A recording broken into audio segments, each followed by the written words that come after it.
Kogama provides a really intuitive and convenient user interface for building games, once you know where everything is. Hello everyone, this is the Trader1, and today I'm bringing you a complete guide on how to use the build mode Kogama interface. One thing before we move on, this guide isn't something you have to watch from start to finish. Think of it more like a reference. If you forget what a button does, just come back to that specific part. Use it when you need it, skip what you already know and build your game your way. Let's get started. First, we'll take a quick overview of the user interface. As you can see, there are tools located at the top of the screen, some on the right side, and a few in the bottom right corner. Everything is nicely organized once you know where to look. Alright, let's start with the upper section. We'll begin with the very first element in the top left corner. This shows your role in the project. Since I'm the owner of this project, it displays my role as publisher. When you add more people, you can assign different roles. Spectator can look around but can't touch anything, just vibes. Editor can build and modify things, so give this role to someone you trust, or at least someone who won't delete your map.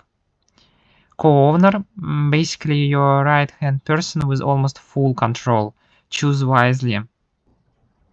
Alright, now let's move to the middle of the top section of the interface.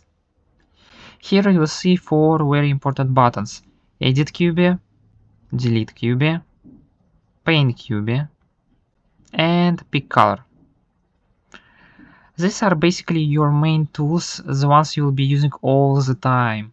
Think of them as your building superpowers, or your ability to accidentally delete something important.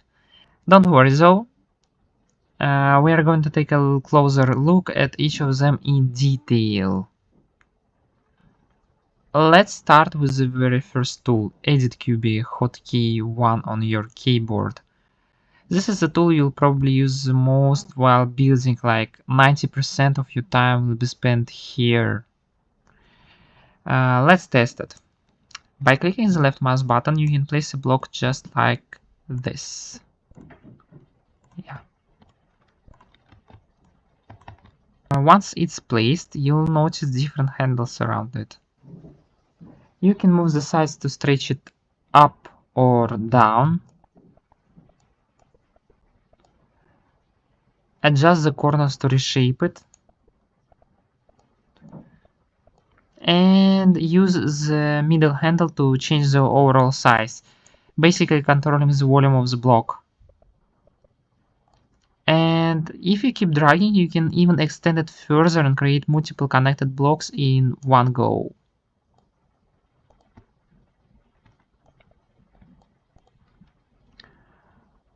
So yeah, this tool is where most of the building magic happens.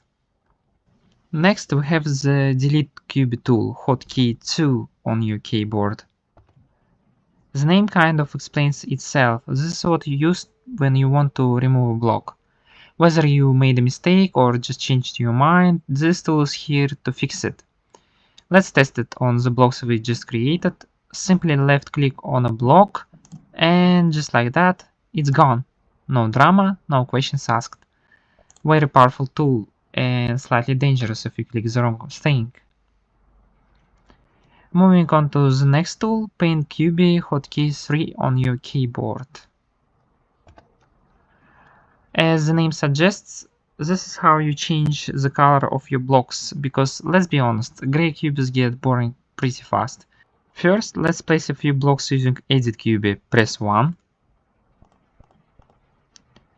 Now press R to open the color selection and pick a new color.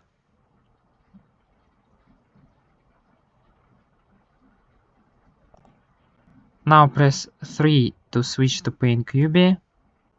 After that, just left click on a cube and boom, it's instantly repainted. New color, new personality.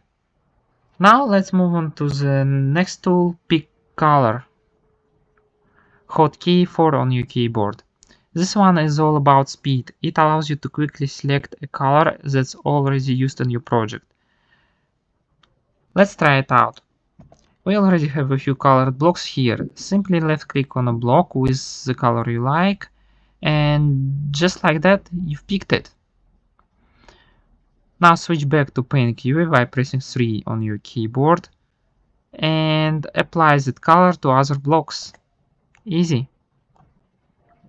So instead of searching for the same color again, you can just grab it instantly. Fast, simple, and honestly kind of satisfying. A bit further to the right, you'll see 3 more buttons: toggle grid snap size, toggle Drawplane, and toggle show logic cubes. This might look a bit mysterious at first, but don't worry, we'll go through each of them in detail. They're actually super useful once you understand what they do. And yes, they can save you from some very questionable building decisions. Let's start with the toggle grid snap size. My personal favorite. Hotkey G on your keyboard. This tool helps you place models much more precisely in your project. And trust me, once you get used to it, you won't want to build without it. Let's first delete this. Let's look at an example. Press N to select a model. Choose something like a medium block.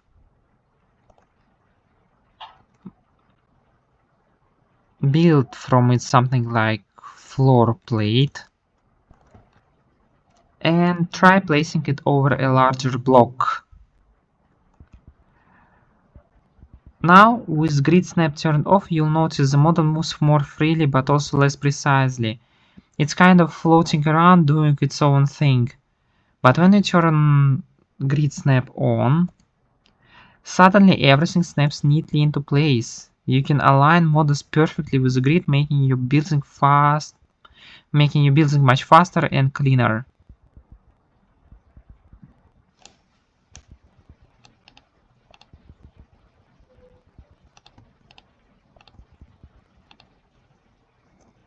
Because honestly, trying to place everything perfectly without grid snap, that's a test of patience, and we're here to build, not suffer. Next, we have toggle Drawplane, hotkey O on your keyboard. In simple terms, this tool helps you fill large areas like floors, walls, or roofs really fast.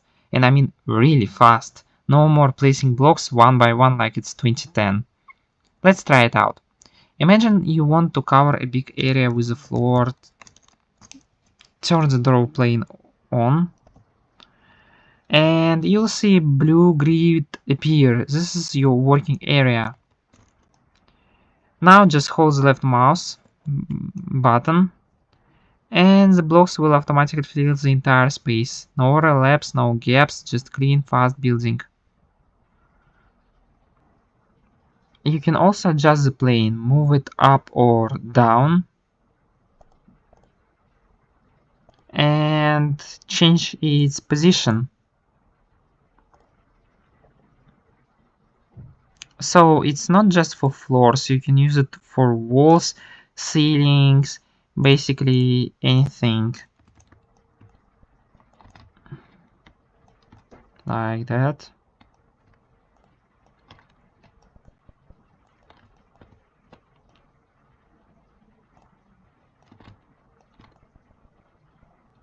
This tool is perfect for large areas and for saving you from placing 500 blocks manually. One more thing to note, toggle Drawplane can also be used inside edit mode, and it works the same way as outside.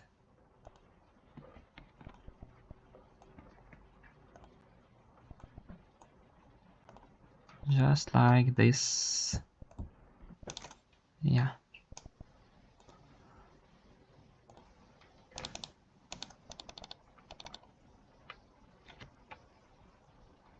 So once you understand it, you can use it pretty much everywhere. Now here is a small detail that might confuse you. Inside edit mode you might see that the hotkey for Drawplane is shown as F, but that's actually outdated. Previously F was used for Drawplane and O was used for Fullscreen, but this was changed. F is now for Fullscreen, O is now for Toggle Drawplane. So if you see F mentioned there, don't trust it. That's just something the developers haven't updated yet. Next we have Toggle Show Logic Cubes hotkey L on your keyboard. You'll be using this a lot if your project has logic in it, and trust me, it probably will. If you watched my previous videos, you might already know what this does. It simply shows or hides all the logic cubes in your project. For example, here I have some logic set up with text cubes. And also this starting point also considered as logic. When I press L, the logic cubes disappear. Nice and clean view. Press L again and they are back. This is super useful when building because sometimes you want to focus on design without all the logic cubes in the way, and sometimes you actually need to see what's going on. So yeah, press L and you control the project and everything it has. And that's it for the middle section. Now let's move all the way to the top right corner. Here we have a very simple but very important button, Play Mode, hotkey P on your keyboard. Honestly, without this you wouldn't even be able to test your project, and that will be a bit of a problem. To use it, just press P and you will enter Play Mode where you can test everything you've built. Press P again and you are back in build mode.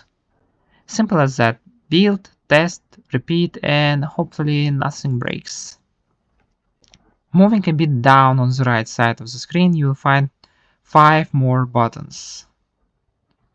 These are also important tools that you will be using while building. Let's take a closer look at each of them. Let's start with the first button as we move down. It looks like some kind of diagram icon, and when you hover over it, no name, no hotkey, nothing. Very mysterious. I don't know why. But once you click on it, the mystery is solved. This is the game setup menu. Inside you will find 3 sections: game tiers, boosters, and options. We'll take a closer look at each of these next. First things first, game tiers. As you can see, by default it's disabled. Why? Because the game is basically saying no crystals, no tiers. So let's fix that. Close the game setup menu and open your inventory by pressing I or clicking the icon. Go to pickups, move to the next page, page 3, and here you will find 2 types of crystals, a single crystal and a crystal wine. Let's place a crystal wine into the game. You see game tiers activated. Let's also place a few smaller crystals around, you know, just to make it look a bit nicer, because logic is important but style matters too.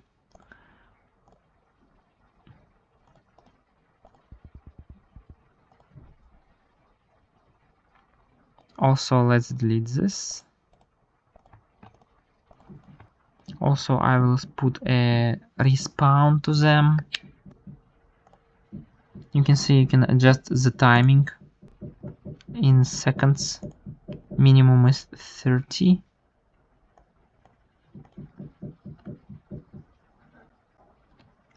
Just like that. But I will keep it minimum.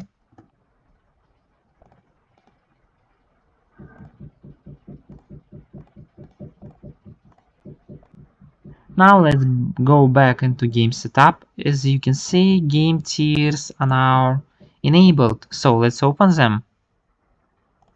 Here you will see several shield-like icons labeled 1, 2, and 3. These represent the tier levels. By default, Kogama has 3 tiers. Let's open tier 1. Inside you will see XP, experience. This is the amount of experience a player receives when they reach this tier. Players with elite will receive a higher amount as shown. Below that you can also see the number of crystals currently in your game. You see it has some bug, it actually 32. So to fix this, go back to build mode, press on this crystal vine, settings. You can see you can change the crystals reverted like by 32, so it will be 34. But to fix it, just type 30, press enter, then go back to game setup, game tiers, tier 1, and here you have the right amount now. The approximate time it takes to reach this tier, and the gold cost for players who want to skip collecting crystals and unlock the tier instantly. But don't worry, gold is in-game currency, not real money. You can earn it by playing, and I'll explain how later. If you click settings, you can adjust the XP experience reward. For example, let's change it to 150 and press OK. This tick button. Now you can see everything updates. XP experience is now 150 and higher for lead players that will be received. The gold price increases, and the estimated time also changes because the game assumes it takes longer to earn more rewards. Let's set it back to 100 because we are not trying to make this too easy.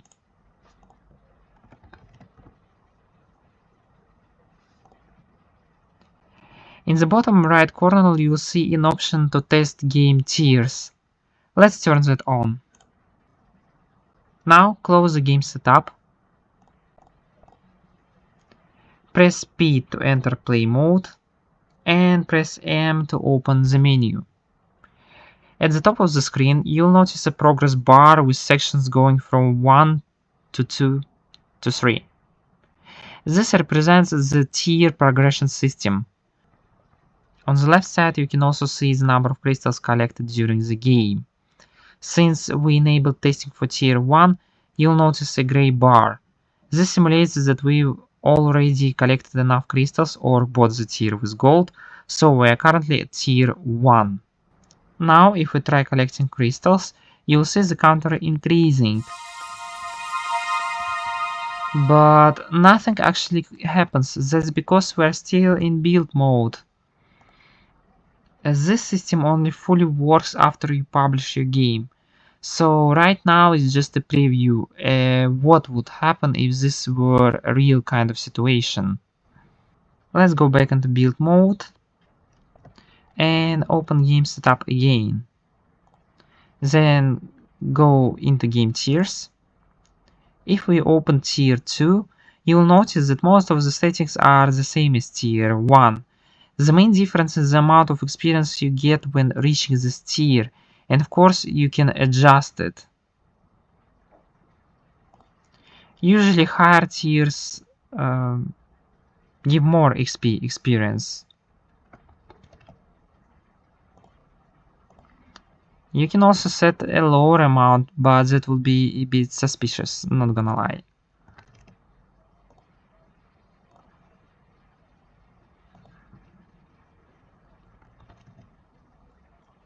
Same idea applies to tier 3, which is the highest tier. Again, you can adjust the XP experience, but typically this is where you reward players the most. It also takes longer to reach and costs more gold to unlock instantly.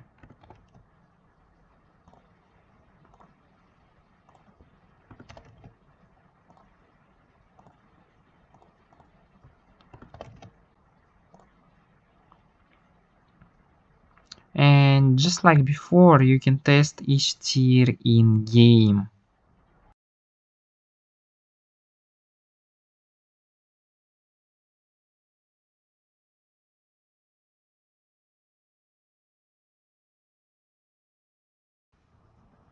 Now, if we go back to the main game tiers overview, you'll notice a button at the bottom called Top Players. Right now it's empty because, well, no players yet. But once your game is published and people start playing, this section will show a leaderboard of players who collected the most crystals, from first place to second, third, and so on.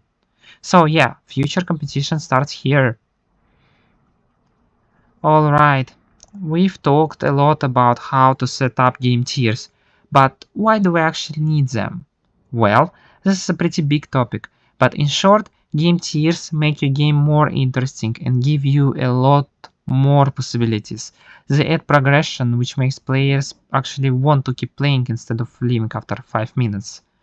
For example, you can use tiers to unlock classes where higher tiers give players better or more unique abilities. You can also use them to unlock new areas that players can only access once they reach a certain tier. So instead of just playing randomly, players now have aims: collect crystals, reach the next tier, unlock something new, and keep going. Game tiers are a really powerful feature, and honestly there is a lot more you can do with them, so I'll cover their full potential in a separate video. Alright, next in the game setup we have boosters. In this section you can choose which boosters are available in your game. Players can buy these using gold to temporarily improve their abilities, basically a little pay to be awesome moment. By default, some boosters are already turned on, like more ammo, speed, game coins, more health. So yeah, they all do one thing: make the player stronger in some way. This is especially useful if your game is challenging and players need a little extra help, or just want to feel overpowered for a moment. Each booster has a settings button. For example, if we open the speed booster, you can adjust how much faster the player becomes compared to their normal speed, and also set the gold price. Press enter when you change the amount, and tick to set it. You can turn off some boosters if you don't want them, just by clicking here. Once you are happy with your settings, close this menu, go into play mode, P, press M to open the menu, and you will see a boost section. Now you might notice that not all boosters appear here. That's because some require specific things in your game. For example, no coins, no coin booster, no ammo booster. So boosters only show up if they actually make sense for your game. Let's try enabling one. Press continue. Go back to build mode, game setup, boosters, and turn on the jump booster. Let's make it a bit crazy. Set it to 100. Why not? We believe in extreme jumping here. Apply settings by pressing tick. Close it. Go back to play mode. If there is no menu, press M for it to appear. And open boosts. Since you are the owner, everything is free. Perks of being the boss. Activate jump boost, and you will see it appear on the left side of the screen here.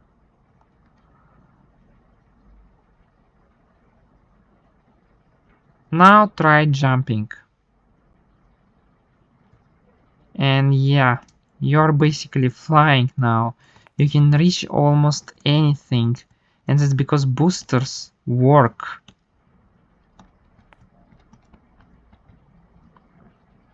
Compare it with usual jumping height.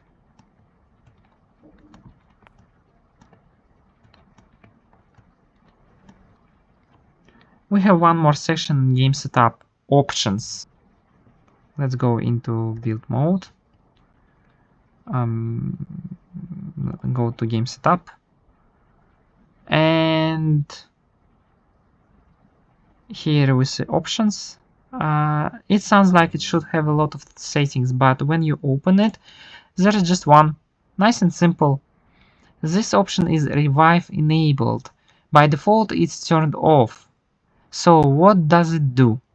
Let's first see how things work when it's off.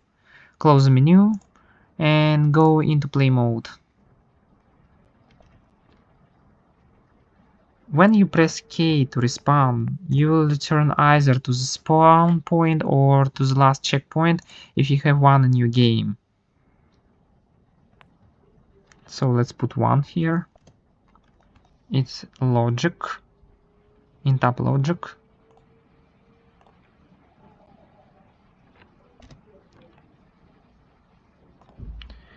For example, if you hit a checkpoint and then respawn, you'll appear there. Otherwise, you go back to the start, pretty standard. So if you wish to go to the very start, you can press this round arrow and you will restart at the start of the game. And now let's turn revive enabled on. Go back to build mode, game setup, options, enable it, and return to play mode.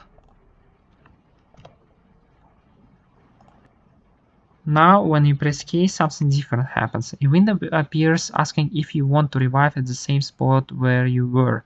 If you choose revive, you continue right where you left off. If you choose no, you respawn normally at the checkpoint or the start. By default, it will respawn you at the spot where you hit the checkpoint, or at the start if there is no checkpoint or you haven't reached one when the decision time runs out.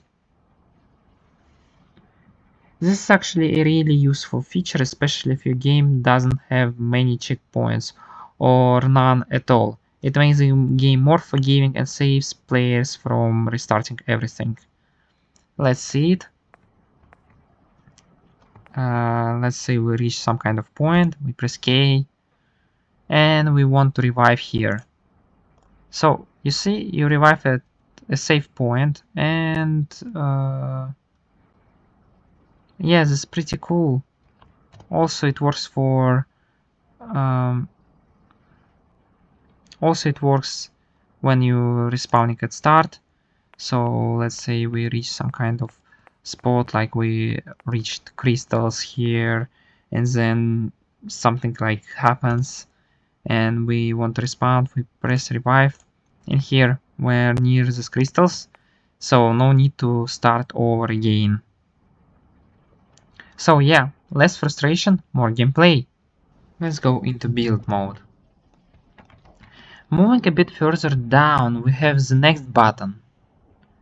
Just like the previous one, it doesn't have a hotkey, but at least this one shows up its name when you hover over it.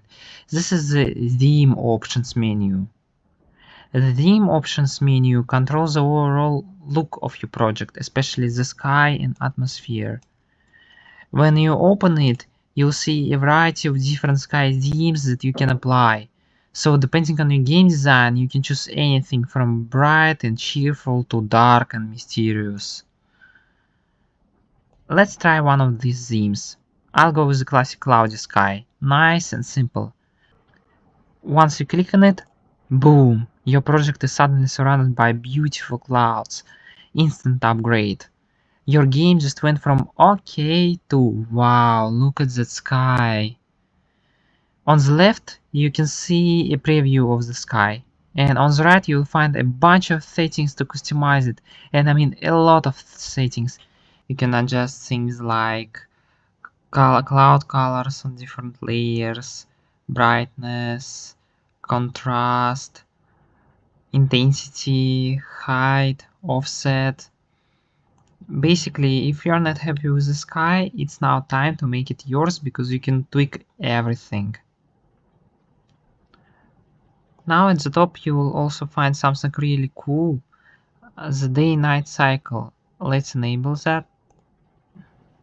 Here you won't find customizable colors, but you have here pre-made color set, which allows you to choose many pre-made types of color. You can set time cycle to server time, which means the game matches real world time. So if it's night outside, it's night in your game too. Very immersive. Or if you want more control, you can set your own cycle. For example, make a full day night loop every 5 minutes or 10, or however dramatic you want your game to feel.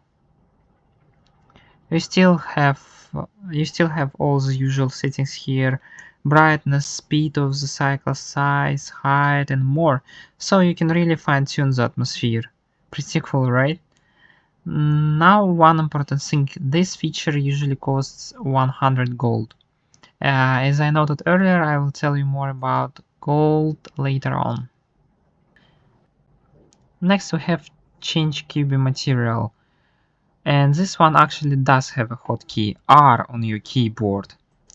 We already used this menu before when changing colors, but there is actually more to it.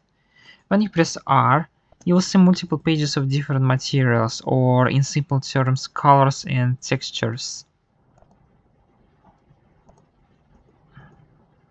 As you can see, some of these are just visual, but others can even have effects on the player. We'll dive deeper into those in a future video, so stay tuned for that. But even without the effects, this tool is great for decorating your project exactly how you want. Whether you are going for something realistic, colorful, or completely different and beautiful, it's all up to your game design. Moving a bit further down, we have Open Inventory, hotkey I on your keyboard. This is basically your storage of everything you can use in your game. Here you'll find your own models created by other players, collectibles, and all kinds of useful items you can add to your project. So if building is your creativity, the inventory is your toolbox. Let's press I and open the inventory. Here you'll see a menu with several tabs, starting with the first one, Cube Models. This is basically your personal collection of models, your pocket, let's say. Here you will find some pre-built models as well as empty slots where you can save your own creations. As you can see, I already have a few models saved here. The best part is once you save a model, you can use it across different projects. So no need to rebuild the same thing over and over again. In the future we'll be very thankful. You can also store models from other players here if you purchase them from the in-game market. Next up, premium models. These are pre-built models provided by Kogama. Why are they called premium? Good question, I don't know really. And next we have pickups. This includes collectibles like weapons, boosters, and other items that players can interact with during the game, and also crystals that we used previously. After that, blueprints. This is where things get more interesting.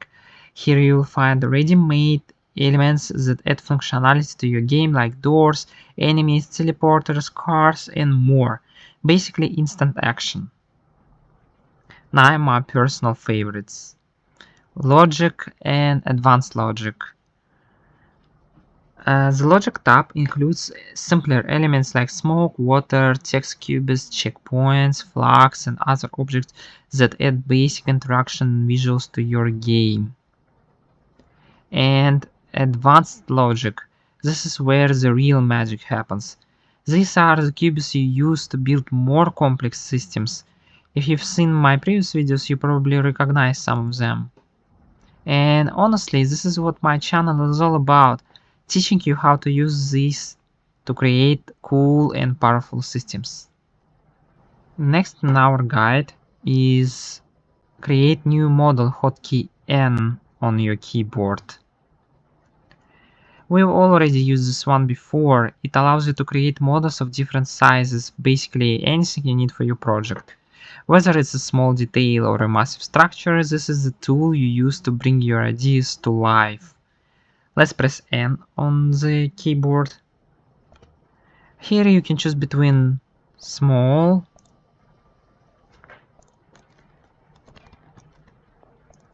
medium, and large model sizes. Here you can see them. Now imagine you have created something amazing.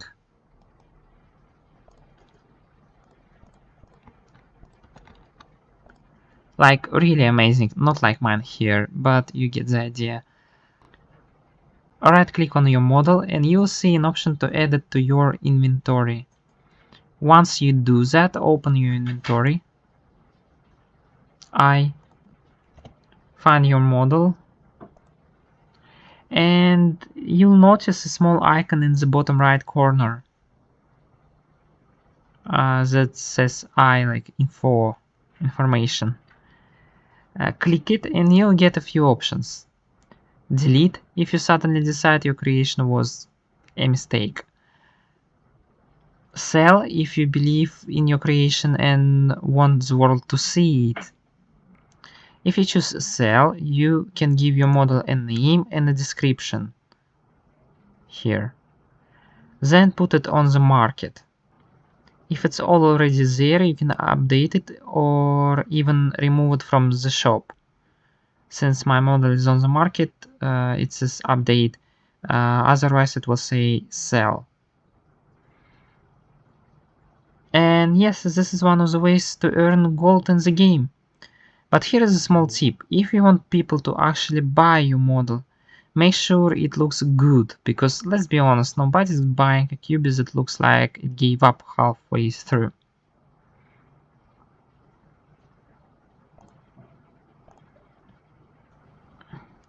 And now we're getting close to the end of this guide. Moving to the bottom right corner, we have our final set of buttons. Once you understand this, you'll basically be a pro with the Kogama interface. Let's go through them one by one. First, we have the player menu. This shows all players currently in the game. Right now it's just me. If you click on it, the player menu will be shown to you until you click outside the player menu to close it. You can also press and hold Tab for a quick view of who is in your game, whether they are playing or building with you. Once you put away the hand from Tab, the player menu will close automatically. Next is toggle full screen, hotkey F. Press it once, big screen. Press it again, back to normal. Simple but useful if you want that cinematic experience.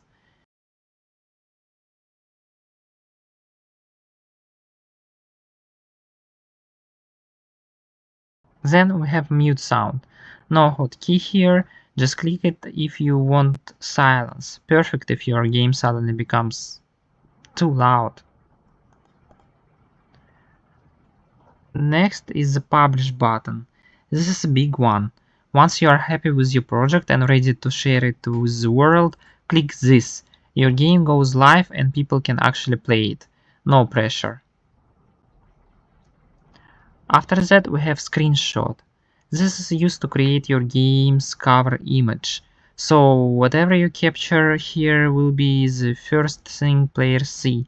Choose wisely, this is your game's first impression. Make it look good.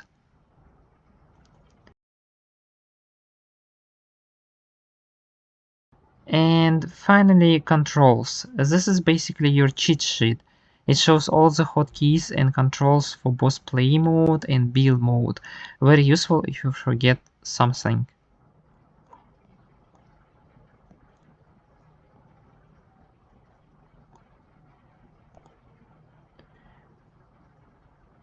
Now a quick look at the player mode menu. Press P to go in play mode.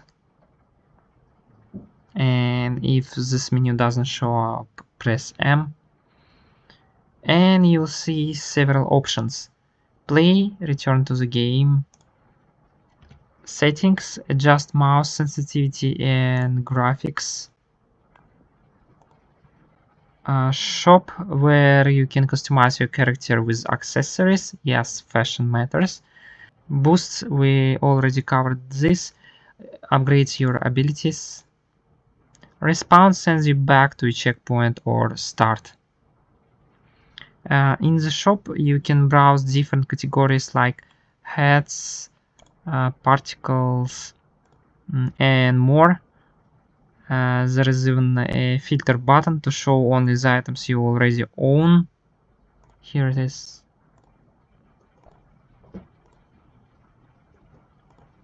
And sometimes discounts. Everyone loves discounts. And that's pretty much it. And that's it for this video. Today we covered the build mode Kogama user interface, from all the main tools and menus to the small buttons that you'll probably use more than you expect. Hopefully this guide helped you understand where everything is, what it does, and made your building process a bit easier and a bit less confusing. In the upcoming videos we'll go to logic systems, advanced cubes, and more ways to make your games smarter and sometimes a little bit dangerous. Also feel free to join my Discord server. That's where I post extra info, updates, and where you can chat with the community and with me directly. Ask questions, share your creations, or just lurk silently like a mysterious NPC. Totally acceptable behavior. You can also find me on Kogama. All the links are in the description, somewhere down there. Scroll a bit, you'll find them. This was the Trader 1. Thanks for watching, you're amazing, and I'll see you in the next videos. And remember, now that you know the UI, there are cool things you will build.